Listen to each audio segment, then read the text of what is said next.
confirmar a los creyentes que ellos tienen una comunión verdadera con Cristo. Ese es el propósito de la carta. Esto lo dice Primera de Juan ahí. Vamos a estar viendo varios versículos de la carta de Primera de Juan. Lo dice Primera de Juan 1:3. Eso os anunciamos para que también vosotros tengáis comunión. Y nuestra comunión verdaderamente es con el Padre y con su Hijo Jesucristo. Entonces, Juan va a hablar de cuáles son las características de una persona que ya tiene comunión con el Padre y con el Hijo. A partir del versículo 5 hasta el 2:2, nos va a poner unos casos hipotéticos. Como ustedes recordarán, son 3 casos hipotéticos. Pero a partir del versículo del 2:3, observen por favor ahí el 2:3, va a hablar ya de forma franca y afirmativa. En esto sabemos que nosotros le conocemos, si guardamos sus mandamientos. Puso 3 ejemplos hipotéticos, pero ahora va a hablar de manera franca. Estas son las características de aquel que permanece en Dios. El versículo 6 va a resumir prácticamente, hermanos, lo que va a decir Juan a lo largo de toda la carta. El versículo 6 dice, el que dice que permanece en él debe andar como él anduvo. Prácticamente es la síntesis de todo lo que va a decir a continuación. A partir de aquí entonces Juan va a explicar cómo es que vivió Cristo y cómo debemos de vivir nosotros. La característica más sobresaliente de Cristo fue la obediencia, particularmente la obediencia en cuanto al amor al prójimo cuando entregó su vida por nosotros. Eso lo dice el versículo 8, ya lo hemos visto. Os escribo un mandamiento nuevo, el cual es verdadero en él. Y por consecuencia nosotros que debemos andar en comunión con Cristo, o el cristiano que anda en comunión con Cristo, que debe de andar como Cristo anduvo, también debe de ser verdadero ese mandamiento.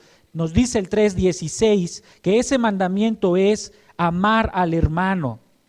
En esto conocemos el amor en que Él puso su vida por nosotros. También nosotros debemos poner nuestras vidas por los hermanos.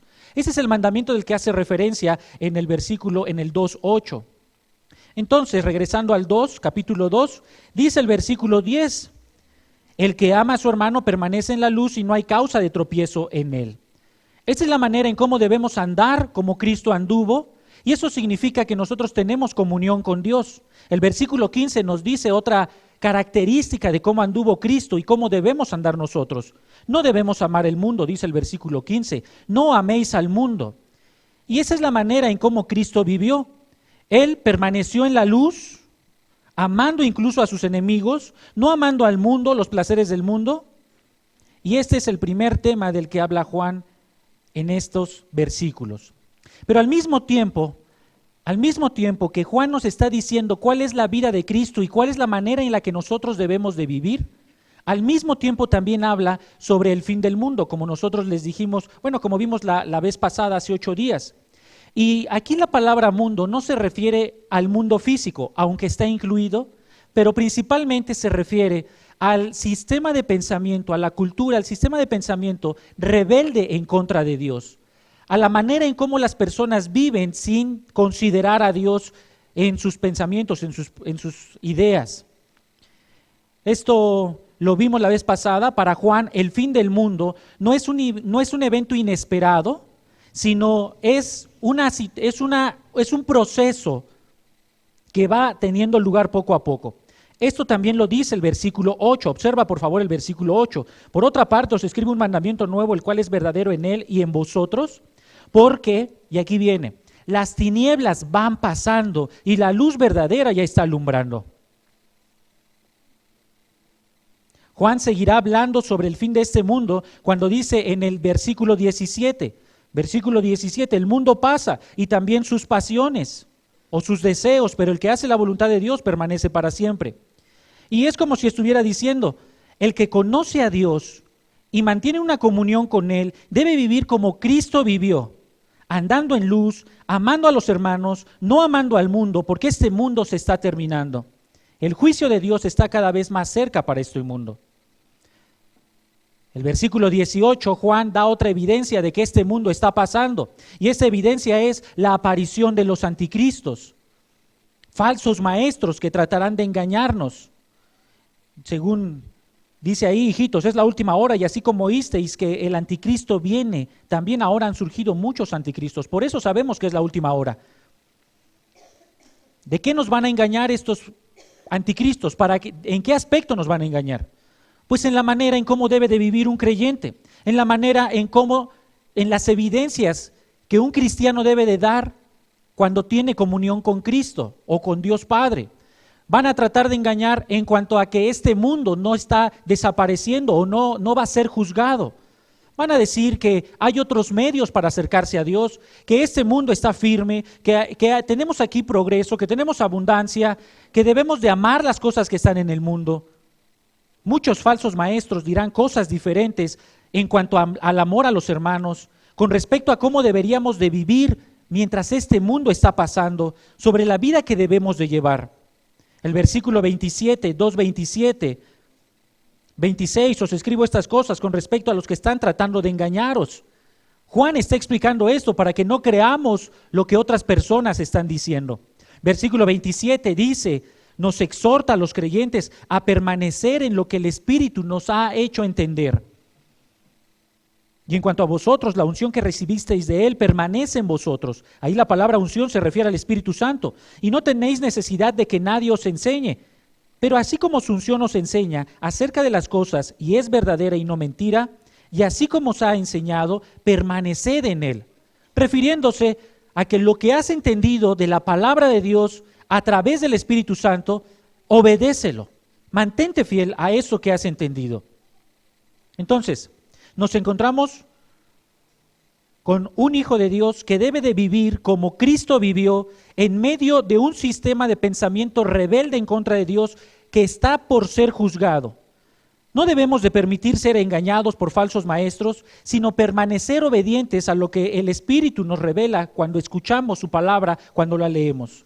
Ahora, ¿cuándo terminará todo esto? ¿Cuándo llegará definitivamente el golpe final? El versículo 3:2 dice, amados, ahora somos hijos de Dios y aún no se ha manifestado lo que habremos de ser, pero sabemos que cuando Él se manifieste, seremos semejantes a Él. El golpe final vendrá cuando Cristo se manifieste físicamente nuevamente. Terminará cuando Cristo regrese por segunda vez. Entonces, nos encontramos en esta encrucijada, como vimos hace 8 días. Tú, hijo de Dios, que tienes comunión con Cristo y con el Padre, que debes de vivir como Cristo vivió, amando a los hermanos, odiando al mundo, no permitiendo ser engañado, manteniéndote firme en lo que el Espíritu te ha dado a conocer a través de la Escritura, esperando el regreso de Cristo que es inminente. Y la pregunta que hicimos hace 8 días es, ¿cómo es la vida de un hijo de Dios cuando tiene que vivir como Cristo vivió en medio del fin del mundo, bajo la certeza de la segunda venida? ¿Cómo debe de vivir un hijo de Dios como Cristo vivió en medio del fin del mundo, bajo la certeza de que Cristo ya viene? ¿Cuál debe de ser tu comportamiento? ¿Cómo debes de vivir estos últimos días? Como recordarán la última vez, dijimos que Juan responde a esta pregunta precisamente del 2:28 al 3:3. Y hace 8 días vimos que la esperanza del regreso de Cristo, que es algo inminente, nos purifica en 5 aspectos. Hace 8 días vimos el primero. Y el primer aspecto en el que nos purifica es que nos ayuda a permanecer. Dice el versículo 28, y ahora, hijos, permaneced. Y ahora, bueno, ya te expliqué todo esto, ya sabes que el fin del mundo se acerca, ya sabes que debes de vivir como Cristo vivió, pues ahora, aquí en esta tierra, ¿cómo debes de vivir? Ahora, hijo, permaneced en Él. Y habíamos mencionado que esta palabra permaneced significa esperar a alguien. Y este esperar a alguien involucra 3 cosas. Esperar a alguien como si ya estuviese cerca, ya lo estás viendo de lejos. Esperar a alguien en el sentido de que casi lo estás viendo cara a cara. Esperar a alguien en el sentido que estás viviendo como si ya estuviera en tu vida. Y habíamos mencionado hace 8 días, ¿verdad?, que debes de hacer ciertos cambios en tu vida para esperar a Cristo. El día de hoy vamos a ver la segunda característica o la segunda área donde la esperanza del regreso de Cristo te purifica. Y esto lo dice el versículo 29. Dice el versículo 29, si sabéis que Él es justo, sabéis que todo el que hace justicia es nacido de Él. Y vamos a ver entonces, el título de esta predicación es Una vida progresivamente más justa. Una vida progresivamente más justa. Y permítanme explicarles que esta parte del versículo, la primera parte del versículo, si sabéis que Él es justo, se refiere a una suposición universal. Y aquí Juan se está refiriendo no solamente a los cristianos, sino a todo mundo. Sea que conozcas de la Biblia, sea que no conozcas de la Biblia, sea que vengas por primera vez o que tengas muchos años, una cosa sabes de Cristo. ¿Qué cosa? Que es justo. Aún los incrédulos lo saben. Eso significa la palabra saber. Es un conocimiento muy amplio. Puede ser un conocimiento que apenas vas adquiriendo, puede ser un conocimiento muy profundizado. Simplemente todo mundo sabe esto, que Cristo es justo. Y te podrías estar preguntando, bueno, ¿qué significa justo? ¿Que es un juez? O como decían los griegos, da a cada quien lo que le corresponde. La palabra justo hace referencia al comportamiento público acorde a la voluntad de Dios. Eso es lo que significa justo en la Biblia, o al menos en esta carta. Un comportamiento adecuado a la voluntad de Dios. Era intachable, cumpliendo cada una de las ordenanzas de Dios. El apóstol Juan ha explicado que Jesucristo era justo, incluso desde su naturaleza. Y permítanme explicarles esto. Vayan por favor al 1:2, y dice aquí Juan, pues la vida fue manifestada y nosotros la hemos visto y damos testimonio y os anunciamos la vida. Escucha esto, la cual estaba con el Padre y se nos manifestó. La vida estaba frente al Padre, literalmente, al Padre. Y el 5:11, ve al 5:11 por favor. 5:11 dice, y este es el testimonio. Esto es lo que está diciendo Dios mismo. Este es el testimonio, que Dios nos ha dado vida eterna. Y escucha esto, y esta vida está ¿en dónde? En su Hijo. Por lo tanto, la vida que estaba frente al Padre del 1:2 es Jesucristo, ¿verdad? ¿Se entiende eso? Ahora, ahí en el 1:5, y este es el mensaje que hemos oído de Él y que os anunciamos. Dios que es luz, y en Él no hay tiniebla alguna. Por consiguiente, si la vida que estaba frente al Padre es Cristo, entonces, y frente al Padre que es luz, no hay ninguna tiniebla, no hay ningún rasgo de maldad, ningún pecado. Por tanto, la naturaleza de Cristo debe de ser al mismo grado de santidad y justicia que Dios Padre. ¿Te puedes dar cuenta de eso, verdad? Ahora, nosotros no estamos en el cielo para saber eso, pero lo dice aquí. Sin embargo, alguien podría decir, es que yo no he visto a Dios Hijo y Dios Padre con la misma justicia y santidad. Bueno, pues para eso vino Cristo, para mostrar su justicia, para vivir justamente. Una evidencia de la pureza y la justicia de Cristo la encontramos, por ejemplo, en el 2:1. Hijitos míos, os escribo estas cosas para que no pequéis, y si alguno peca, abogado tenemos para con el Padre, a Jesucristo el justo. Después de que Él vivió, murió, resucitó y ascendió, Él intercede por su justicia, por su vida perfecta, por cada uno de los creyentes ante el Padre. Él es el único que tiene el calibre, la calidad de pureza y de justicia para poder decirle al Padre, perdónalo porque ha pecado una vez más. ¿Por qué puede decir eso? Porque tiene el mismo nivel de justicia y de santidad que Dios Padre, porque es Dios mismo. Una vida 100% justa frente al Padre. Es como si Cristo dijera cuando está frente al Padre, no le tomes en cuenta sus pecados. Yo viví y morí una muerte acorde a tu voluntad por él o por ella. Entonces, la mente de Cristo no generó, cuando estuvo viviendo aquí en la tierra, no generó ni el menor pensamiento en contra de la voluntad de Dios. Sus músculos nunca se movieron en una reacción diferente a donde Dios le estaba ordenando. Sus ojos nunca miraron aquello que ofendía a Dios. Sus pulsaciones nunca aumentaron por algo que no fuera la gloria a Dios. Sus manos nunca sudaron de nervios o por un esfuerzo diferente a hacer la voluntad de Dios. Ya sea en público, ya sea en la soledad, ya sea donde estuviese, incluso durmiendo, Él era justo al 100%. Una vida perfecta. Era tan perfectamente justo que incluso la incrédula esposa de Poncio Pilato, ¿ustedes recuerdan? En Mateo 27, La incrédula esposa de Poncio Pilato reconoció que él era un justo. Dice Mateo 27:19, y estando él sentado en el tribunal, es decir, Poncio Pilato, su mujer le mandó a decir, está juzgando a Cristo y está buscando algún pretexto para mandarlo a matar, y la esposa le manda a decir, no tengas nada que ver con este justo. Aún los incrédulos reconocen que Cristo es justo. Y solamente 5 versículos más adelante de ahí, de Mateo 27, en el versículo 24 de Mateo 27 dice, viendo Pilato que nada adelantaba, pues estaba tratando de buscar algún pretexto para matar a Cristo y simplemente no podía avanzar en el juicio porque no tenía nada de qué culparlo, sino que se hacía más alboroto, tomó agua y se lavó las manos delante del pueblo diciendo, inocente soy de la sangre de este justo. Simplemente su vida era intachable, irreprensible en todos los sentidos. Ni aún un político tan experto como Poncio Pilato pudo encontrar algo para poder acusarlo. Y ustedes saben que los políticos son expertos en eso, ¿verdad? Pero ni aún Poncio Pilato pudo hacer eso. Lucas 23, cuando Cristo colgaba de la cruz, el rudo y despiadado centurión que se había encargado de estar mandando y golpeando, humillando, escupiendo, arrancando mechones de barba a Cristo, cuando estaba siendo juzgado ahí en el patíbulo del palacio de Poncio Pilato, en Lucas 23:42 reconoce este centurión. Cuando el centurión vio lo que había acontecido, dio gloria a Dios diciendo, verdaderamente este era justo, este hombre era justo, ¿verdad? Entonces, aún los incrédulos, los que estaban como enemigos de Cristo, lo reconocían como justo. Y en las cartas también se habla de la justicia de Cristo, 1 de Pedro 3:18, porque también Cristo padeció una sola vez por los pecados, el justo por los injustos.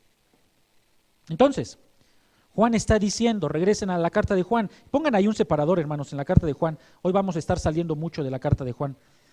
Entonces, Juan está diciendo que Jesús es justo, pero él añade una afirmación más y dice ahí en el versículo 29, si sabéis que él es justo, sabed también que todo el que hace justicia es nacido de él.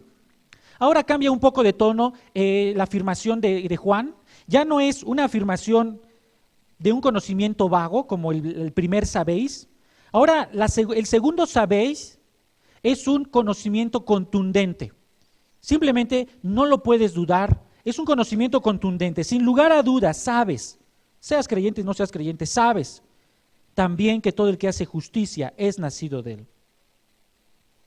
Sin lugar a dudas, también saben que si hay alguien que viva justamente, es porque es nacido de Dios. Lo que está diciendo Juan es de mucho peso, hermanos. Y nuestros hermanos que dirigían la alabanza hace un rato dijeron, es una exigencia muy grande.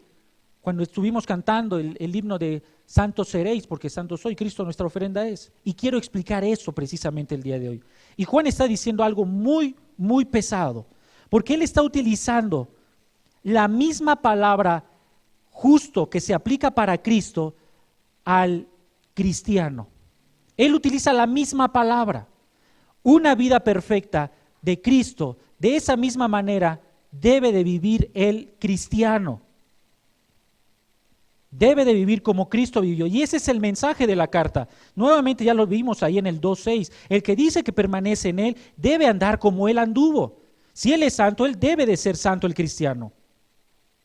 Ahora, ¿cómo encaja esto en el tema de la segunda venida de Cristo? ¿Cómo se aplica en relación a la esperanza de que el cristiano tiene del regreso de Cristo? ¿Cómo le ayuda a purificarse? ¿En qué sentido? Y parece ser, hermanos, que Juan está definiendo el criterio que Cristo observará en la vida de una persona para determinar si recompensarlo o avergonzarlo.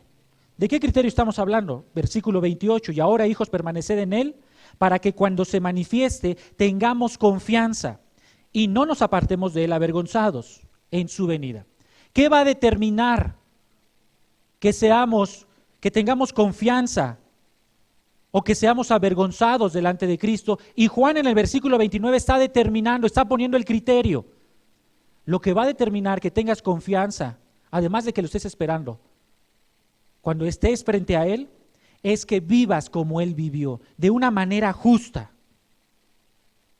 sabes que Cristo viene y quieres tener confianza cuando estás frente a Él, vive justamente así como Él es justo. Las personas que sean avergonzadas delante de Cristo será porque no vivieron justamente como Él. Entonces alguien podría estar pensando, realmente esto es demasiado. Simplemente ninguna persona podría estar confiadamente en la presencia de Cristo porque no hay nadie que viva perfectamente justo como Cristo. En términos de Juan, ¿qué significa vivir justamente? Lo hemos mencionado, 2:8, vivir verdaderamente amando a los hermanos, el mandamiento de amor que sea una verdad en nuestra vida. Os escribe un mandamiento nuevo que es verdadero en Él y en vosotros. Amar a los hermanos, 3:16, lo veíamos hace un rato. En esto conocemos el amor, en que Él puso su vida por nosotros. También nosotros debemos poner nuestra vida por los hermanos. Eso es vivir justamente, como Cristo. Pasen por favor al 2:14.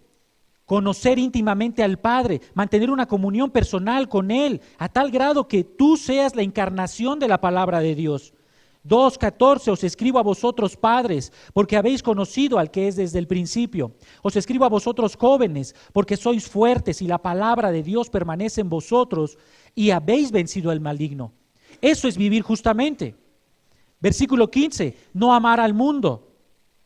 3:6, no pecar. Todo aquel que permanece en Él no peca. Todo aquel que peca no le ha visto ni le ha conocido.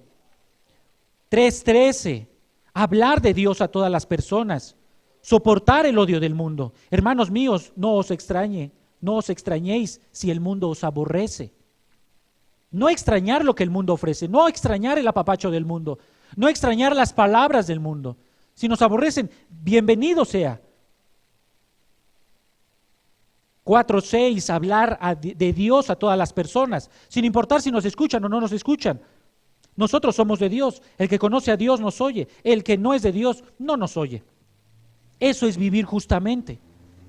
En resumen, el que no se va a avergonzar delante de Cristo en su segunda venida es el que lleve una vida justa como Cristo, que sus acciones no le incriminen de algún pecado, que no sea piedra de tropiezo para alguna persona, incrédulo o creyente, que realmente cumpla la voluntad de Dios en su vida. Entonces, nuevamente viene la pregunta, ¿quién podrá estar frente a Cristo confiadamente? ¿Conoces a alguien que sea perfectamente justo como Cristo? Y esa es la realidad, que ni aun siendo cristianos podemos vivir como cristianos, ¿no es verdad? Entonces, por eso añade Juan el versículo 29. Esto es la clave del versículo, hermanos. Esta es la clave del versículo, esta es la afirmación básica. Si sabéis que Él es justo, sabéis también que todo el que hace justicia, y aquí viene, es nacido de Dios, es nacido de Dios. La justicia solo es posible en uno que ha nacido espiritualmente de Dios. Nadie en sus propias fuerzas puede por un instante verdaderamente amar a su prójimo. Nadie en sus propias fuerzas puede dejar de amar al mundo. Nadie en sus propias fuerzas puede realmente dejar de pecar por un instante. Solo los nacidos de Dios pueden vivir justamente y tener confianza delante de Dios y de Cristo. Y aquí, ojo aquí, hermanos, no me estoy refiriendo a que los incrédulos o los de allá afuera, los que no son creyentes abiertamente declarados, no puedan hacer cosas buenas. No estoy diciendo eso. Ellos pueden hacer cosas buenas, ellos pueden estar dando limosnas, ellos pueden donar sangre, pueden dar buenas obras.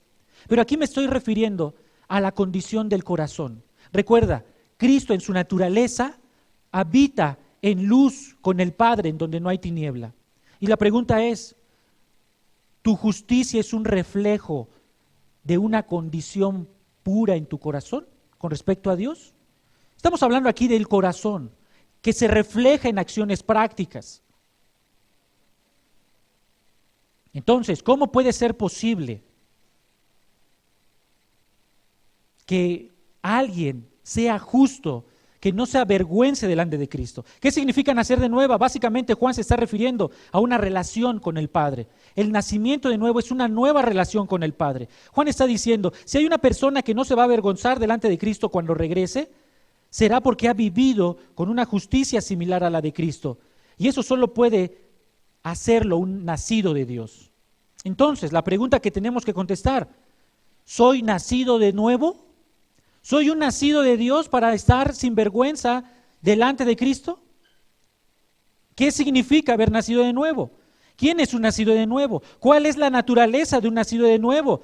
Para vivir justamente. Y permítanme dar 8 características de un nacido de nuevo. 8 características de un nacido de nuevo. Y vamos a estar, pongan ahí un separador en Primera de Juan y vamos primero a ir a Lucas y después vamos a pasar a Efesios 2 y vamos a detenernos un momento en Efesios 2. Pero primero quiero que vayamos a Lucas porque esto nos va a dar la idea de qué significa más o menos, bueno, más bien nos va a dar la idea de qué es nacido de Dios. Primer característica, Dios lo ha engendrado con una nueva naturaleza. El nuevo nacido es Dios dándole una nueva naturaleza, no una sobre la que ya tenía, no una junto con la que ya tenía, sino una nueva naturaleza, quitando la vieja manera de pensar y poniendo una nueva naturaleza, un nuevo corazón, una nueva disposición, un nuevo ser. Tenemos el mismo cuerpo, pero hay un nuevo sistema en nuestra mente. Vayan por favor a Lucas 1:35. El nacimiento del Señor Jesucristo nos puede dar luz sobre esto, cómo sucedió o cómo sucede. Después de que el ángel le ha anunciado a María del nacimiento de Jesús, siendo ella virgen, María pregunta, probablemente lo que tú estás preguntando, ¿cómo será esto? ¿Cómo sucederá esto? ¿O cómo es el nacido de nuevo? Y el ángel le responde en el 1:35. Respondiendo el ángel le dijo, el Espíritu Santo vendrá sobre ti y el poder del Altísimo te cubrirá con su sombra, por lo cual también el santo ser que nacerá será llamado Hijo del Altísimo. Ese es el primogénito. Y está refiriéndose aquí al nacimiento físico de Cristo. Cristo siempre ha sido eterno. Como el Padre es eterno, el Hijo es eterno. Pero aquí se está refiriendo al momento en que entró en el mundo, al momento en que empezó a tener cuerpo humano, ¿verdad?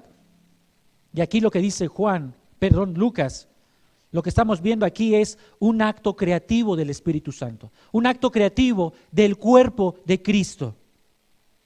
Fue la creación de un ser humano, el Cristo eterno, pero el cuerpo de Cristo fue creado en este instante. El Espíritu Santo haciendo aparecer de la nada el óvulo fecundado de María, algo parecido a la creación de los cielos y de la tierra. En Génesis 1:2, simplemente ustedes recuerdan la historia, está el Espíritu de Dios sobre la faz del abismo y está revoloteando y ahí está el Espíritu de Dios y Él está creando, que se haga la luz y crea la luz de la nada. De la misma manera, parece ser una imagen muy parecida a la que utiliza Lucas, está el Espíritu de Dios sobre María y de la nada simplemente aparece el óvulo fecundado en el interior de María. María tal vez no sintió nada, más bien, porque no dice nada el texto, simplemente apareció ahí el óvulo. Ahora, en términos espirituales, cuando una persona nace de nuevo, el poder del Espíritu Santo es parecido a la creación del cuerpo de Cristo o cuando Dios creó el universo. El Espíritu Santo, de lo que no había vida, hace nacer vida en términos espirituales. El Señor Jesucristo explica esto en Juan 3:8 cuando dice, el viento sopla de donde quiere y oye su sonido, mas ni sabéis de dónde viene ni a dónde va. Así es todo aquel que es nacido del Espíritu. No nos damos cuenta, no hay ninguna manifestación física, simplemente el Espíritu Santo imperceptible se posa sobre nosotros, sobre cada uno de los hijos de Dios y les da una nueva naturaleza. No sucede algo maravilloso en términos físicos, sino todo es percibido por el Espíritu. Esa es la primera característica de un nacido de Dios. El Espíritu Santo crea vida. El Espíritu Santo crea vida de la nada. Característica número 2, los nacidos de Dios han recibido una nueva vida. Y para esto quiero que vayamos a Efesios. Efesios nos va a ayudar de manera, bueno, Dios ya sabía, este hermoso capítulo está ahí. Efesios 2 nos dice que todas las personas estábamos muertos o están muertos en sus delitos y pecados. 2:1, y Él os dio vida a vosotros cuando estabais muertos en vuestros delitos y pecados.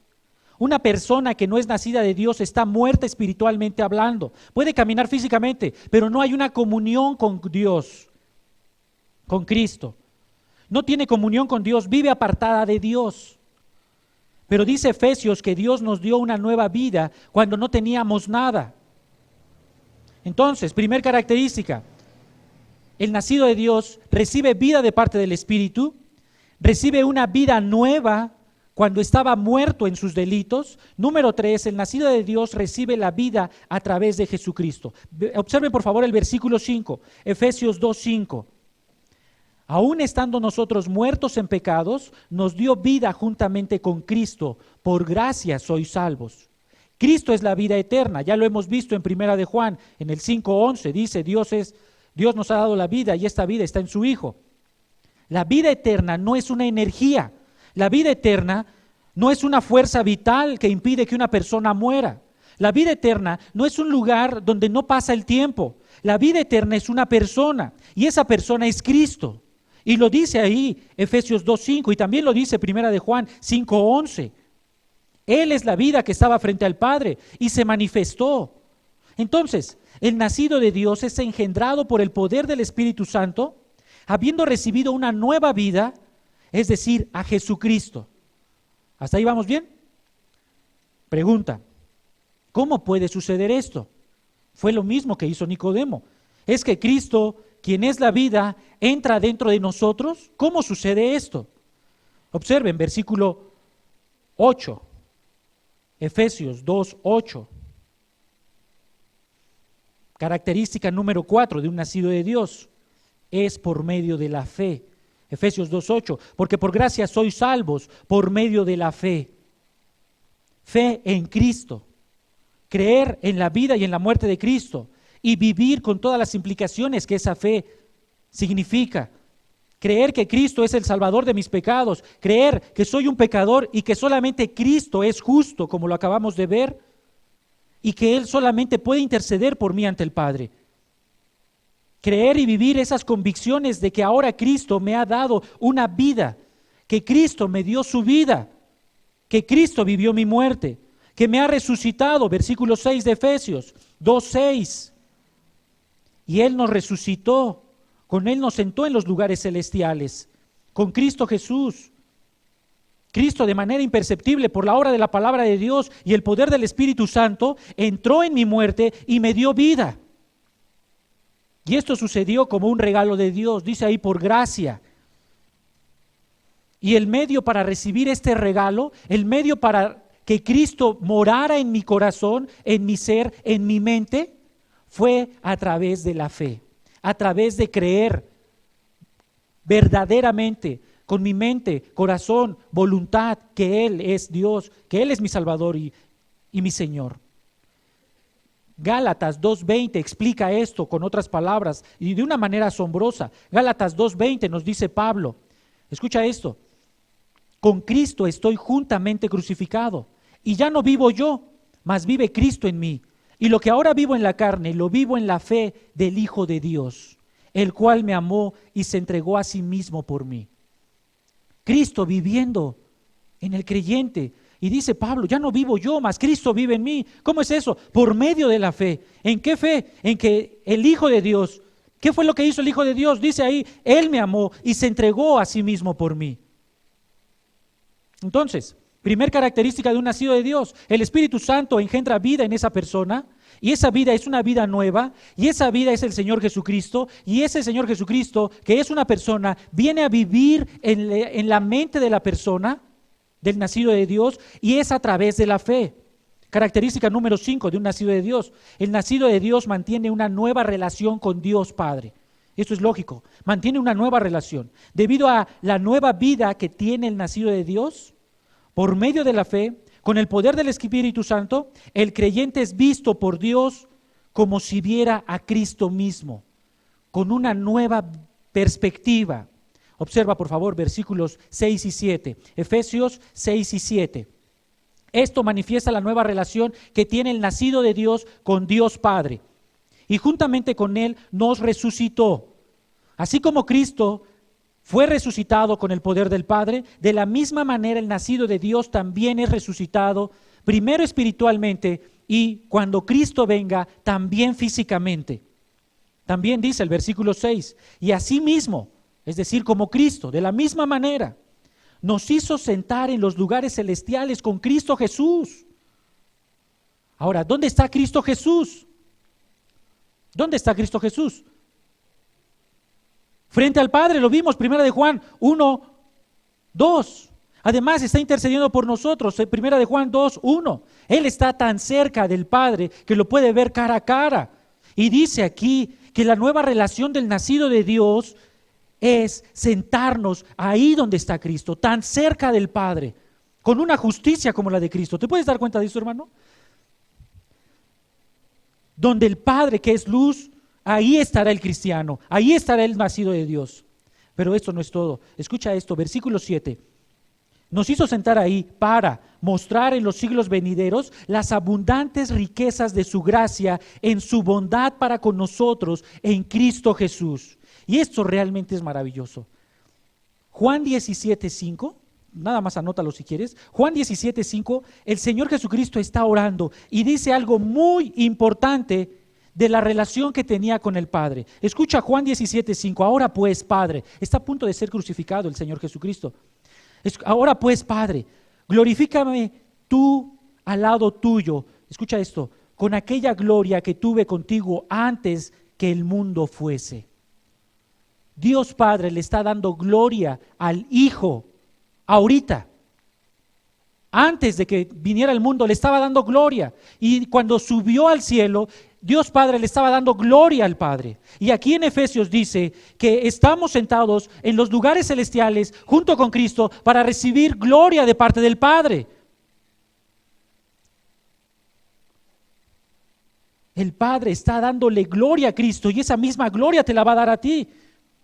Romanos 2:7 dice que vamos a recibir la gloria del Padre, vamos a recibir galardones, recompensas, coronas de parte de Dios. Esto es realmente maravilloso, ¿no, hermanos? Esta es la característica de un hijo de Dios, de un nacido de Dios.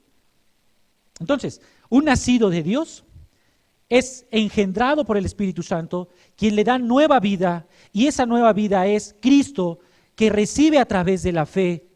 Y el nacido de Dios mantiene una nueva relación con el Padre, de tal manera que el Padre lo resucita espiritualmente y también físicamente cuando Cristo venga, y le da la herencia que también le da a Cristo. La gloria que recibe Cristo la recibirá el Hijo de Dios o el nacido de Dios. Sexta característica de un nacido de Dios. Te podrías preguntar, bueno, ¿por qué tiene el nacido de Dios esta nueva relación con el Padre? A tal grado que recibe la herencia de Cristo. Y porque cuando hemos creído, hermanos, en Él, cuando hemos depositado nuestra confianza, nuestra vida la hemos dejado en Cristo, su justicia nos fue atribuida, su justicia nos fue imputada, su justicia se nos colgó, fue colgada en nuestra vida. La vida justa de Cristo y su muerte perfecta fueron colgadas en nuestra cuenta. Y ahora el Padre nos ve como si viera a Cristo en nosotros. Eso se llama justificación. Está el juez, está el Padre, y Cristo se despoja de su justicia y dice, quiero revestir a este cristiano, a esta cristiana, con mi vida perfecta, con mi obediencia justa, con mi vida perfecta, quiero que él lo veas como si me vieras a mí. Segunda de Corintios 5:21 nos habla de eso. Al que no conoció pecado, por nosotros lo hizo pecado, para que nosotros fuésemos hechos justicia de Dios en Cristo. Entonces, ahora ve en nosotros, Dios Padre ve en nosotros la vida perfecta de Cristo, y por ese motivo mantenemos una nueva relación con el Padre, porque hemos creído en el sacrificio sustitutivo de Cristo en la cruz, y el Espíritu Santo y la palabra de Dios nos han dado vida a través de la fe. Característica número 7. Hay dos cosas más que quiero destacar. Ahí en Efesios 2:9. El nacido de Dios no aporta nada en su nacimiento. El nacido de Dios no aporta nada en su nacimiento. Efesios 2:9. No por obras para que nadie se gloríe. La gloria es para Dios. Dios te va a dar gloria, pero cuando estés en el cielo. Pero antes de que llegues allá, no es por tus propias fuerzas, es por Dios, por Cristo. Una característica más, Efesios 2:10, ahí lo tienes, 2:10, porque somos hechura suya, creados en Cristo Jesús para buenas obras, las cuales Dios preparó de antemano para que anduviésemos en ellas. Y aquí está el punto, y regresamos con esto a Primera de Juan. El punto que habíamos dicho es que debes de hacer obras justas, y es lo que está diciendo Efesios 2:10. Si tú has sido engendrado por el Espíritu Santo, si has recibido nueva vida a través de la fe, por medio de Jesucristo, si eres una nueva relación, si tienes una nueva relación con Dios Padre, entonces, sin lugar a dudas, versículo 10, eres un nacido de Dios y haces obras que Dios preparó para ti. No hay duda de esto. No es que te puedas brincar y bueno, Señor, hoy no te voy a obedecer. Simplemente el nacido de Dios no puede hacer otra cosa diferente que hacer estas obras que dice el versículo 10. El nacido de Dios vive en obras justas que Dios preparó de antemano para que anduviésemos en ella. Por eso nacimos de Dios. Para eso nacimos. Por consiguiente, el nacido de Dios es engendrado por el Espíritu al escuchar la palabra. Cuando estábamos muertos en nuestros delitos y pecados, el Espíritu Santo y la palabra de Dios nos dieron vida nueva, que es Cristo, a través de la fe. Y en ese instante, y de una manera imperceptible y para siempre, Dios nos atribuye la justicia de Cristo. Y entonces, somos coherederos con Cristo. Y el nacido de Dios no ha hecho nada para recibir ese nuevo nacimiento. Pero una vez que es nacido de Dios, muestra su nueva naturaleza a través de una vida justa, a través de una vida obediente a Dios. Ahora regresemos a Primera de Juan. Recordemos, Juan está diciendo que permanezcamos esperando a Cristo hasta que se manifieste para no ser avergonzados. Y el versículo 29 dice que debemos de ser justos como Cristo es justo, pero solo un nacido de Dios puede ser justo, porque Cristo vive en él, porque el Espíritu Santo mora en él, porque tiene la palabra de Dios que lo transforma, porque tiene una nueva naturaleza, porque la justicia de Cristo le ha sido imputada. Simplemente un nacido de Dios no puede vivir de otra forma más que justamente, así como Cristo es justo. Probablemente estás pensando, esto me deja entre la espada y la pared, porque realmente es lo que está diciendo Juan. Juan resumió Efesios 2 en ese pequeño versículo. Y realmente, o eres nacido de Dios o no eres nacido de Dios. Como nos podemos dar cuenta, Dios nos ha dado todo lo necesario para vivir justamente. Una naturaleza nueva, una fe verdadera, un nuevo nacimiento, un Salvador, un intercesor. Las circunstancias, por lo tanto, las circunstancias, los amigos, los problemas, escucha esto, no son pretexto, no tienen la presión suficiente, no son tan fuertes ni tan grandes para hacer pecar a un cristiano. Nada que haya en el mundo es tan fuerte, tan poderoso para hacer pecar a un cristiano. Ya lo decía Romanos 8, ni lo alto, ni lo grande, ni lo porvenir nos podrá separar del amor de Dios. Por tanto, entonces, ¿por qué sigues pecando? ¿Por qué hay pecado en tu vida todavía? La única respuesta es porque voluntariamente quieres seguir pecando, porque neciamente todavía quieres seguir pecando. El cristiano ya no es esclavo del pecado. Observa por favor Primera de Juan, capítulo 3, versículo 8. El que practica el pecado es del diablo, porque el diablo ha pecado desde el principio. El Hijo de Dios, es decir, Cristo, se manifestó con este propósito, para destruir las obras del diablo. El diablo ya no tiene poder sobre el nacido de Dios.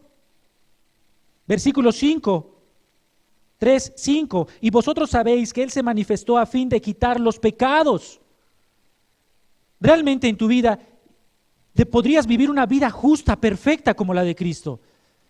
Las presiones ya no tienen efecto sobre ti. Ya no eres esclavo del diablo. El poder de Satanás ya no tiene efecto sobre ti. Y Cristo ha quitado el pecado de tu vida, si eres nacido de Dios. Así que si alguna persona va a ser avergonzada delante de Cristo, el único responsable es esa persona. Ya decía Santiago 1:12, Dios no tienta a nadie. El que peca, peca voluntariamente por no vivir o no querer vivir conforme a la promesa o a la palabra de Dios. Entonces, alguien podría estarse preguntando, ya estamos entre la espada y la pared, ¿realmente hay alguien aquí que no haya pecado? Siendo cristiano, y no estoy poniendo en duda tu salvación, yo sé que y tengo la convicción de que la mayoría de los que están aquí son creyentes, pero hay pecado. Entonces, ¿cómo vamos a presentarnos delante de Cristo? Porque Cristo va a regresar inminentemente y Él va a venir como un monarca y va a observar a cada uno de manera fija a los ojos. Eso es lo que significa la palabra venida del versículo 28. Él va a venir en su segunda venida. Entonces, la pregunta es, Juan, ¿realmente estás diciendo que debemos vivir tan perfectamente como Cristo vivió? Y Juan está diciendo sí. Entonces, podríamos preguntarnos, pues aún no conozco un verdadero nacido de Dios porque no he conocido a alguien que deje de pecar. ¿No es verdad? Entonces, ¿cómo puede un nacido de Dios vivir justamente como Cristo y todavía tener pecado en su vida? ¿Cómo puede ser eso? Porque esa respuesta nos describe a todos nosotros. La respuesta de esa pregunta describe mi condición, hermano. El apóstol Pablo lo explica en Romanos 7. Al darse cuenta del estándar perfecto de la justicia de Dios que Dios demanda de sus hijos, él exclama, Romanos 7, versículos 19 al 25, dice, porque no hago el bien que yo quiero, sino el mal que no quiero, eso hago. Y si hago lo que no quiero, yo no lo hago. Ya no lo hago yo, sino el pecado que mora en mí. Así que queriendo yo hacer el bien, hallo esta ley, que el mal está en mí. Porque según el hombre interior, me deleito en la ley de Dios. Pero veo otra ley en mis miembros, que se rebela contra la ley de mi mente y que me lleva cautivo a la ley del pecado que está en mis miembros. Miserable de mí, ¿quién me librará de este cuerpo de pecado, de este cuerpo de muerte? Y esa es la pregunta que probablemente te estás haciendo. ¿Cómo podré estar confiadamente delante de Cristo? ¿Cómo vivir justamente como Cristo si todavía sigo pecando? Y versículo 25 de ahí, de Romanos 7. Gracias doy a Dios por Jesucristo, Señor nuestro. Cristo es el que nos libra del pecado. Déjame explicarte esto, regresa a Primera de Juan 1:9. Y aquí quiero que pongas tu esperanza, hermano, hermana. Primera de Juan 1:9. El cristiano sí es cierto que peca, sí es cierto que sigue pecando, pero no es como un pecador incrédulo. Dice Primera de Juan 1:9, si confesamos nuestros pecados, Él es fiel y justo para perdonarnos nuestros pecados y limpiarnos de toda maldad. El nacido de Dios sigue pecando mientras espera la segunda venida de Cristo, pero confiesa su pecado. Dios lo perdona y lo limpia de toda maldad. Esto significa que poco a poco, de manera progresiva, el nacido de Dios va cometiendo menos pecado. Progresivamente, conforme la palabra de Dios va entrando en tu cerebro, va rompiendo la capa, progresivamente te va transformando. Tu maldad se va disminuyendo y tu vida justa va aumentando. Te va limpiando de todo residuo de maldad, de tal manera que la vida del nacido de Dios progresivamente va siendo cada vez más justa. Y eso es lo que está diciendo Juan en el 2:29. Si sabéis que Él es justo, sabéis que también que todo el que hace justicia es nacido de Él. Progresivamente tu vida tiene que ir rumbo a la justicia. No te puedes quedar estancado en un pecado. Tienes que confesarlo. Y la evidencia más clara de que lo has confesado es que lo has dejado de practicar. Porque Dios te ha quitado esa maldad de tu corazón. Eso es lo que tienes que hacer para no ser avergonzado. Y observa lo que pasa en el cielo. Observa lo que pasa en el cielo. 2:1, ya lo leímos. Primera de Juan 2:1. Esto está ocurriendo en el cielo cuando tú confiesas un pecado. Hijos míos, estas cosas os escribo para que no pequéis. Y si alguno, esta es la excepción, hermano. Esta es la excepción. No es una regla general el pecado en la vida del creyente, es una excepción. La regla general es no pecar y la excepción es que en ocasiones pecaremos y será por voluntad propia. Y aún así, dice ahí, si alguno hubiere pecado, abogado tenemos para con el Padre, a Jesucristo el justo.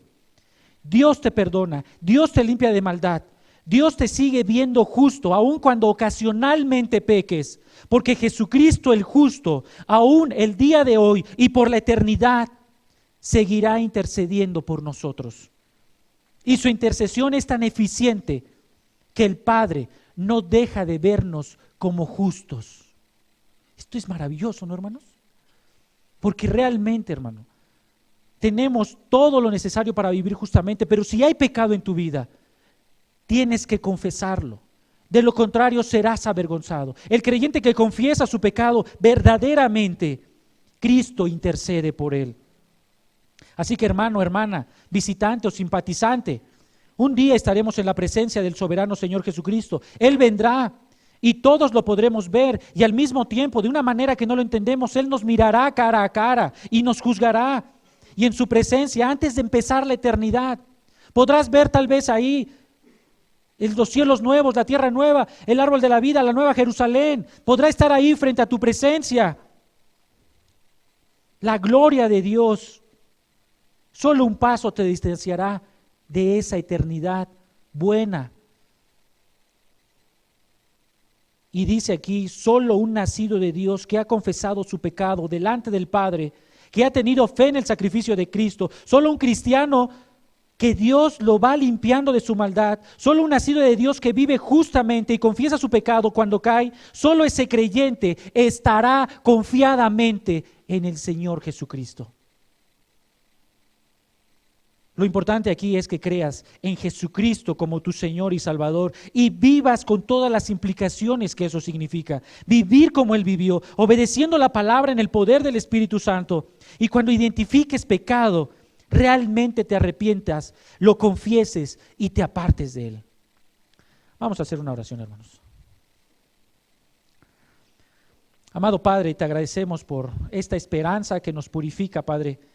Te ruego, Señor, que quites de nuestra mente todo obstáculo que todavía se aferre neciamente a amar el mundo, Padre. A este mundo que está pereciendo. Te rogamos, Padre, que tú nos permitas permanecer fielmente obedeciendo lo que hemos aprendido el día de hoy. Señor, permítenos identificar nuestros pecados, confesarlos y realmente alejarnos de él. Sacarnos, metafóricamente hablando, el ojo que nos hace pecar, quitar el brazo que nos hace pecar, Señor. Queremos estar en tu presencia sin estar avergonzados, antes bien, confiadamente.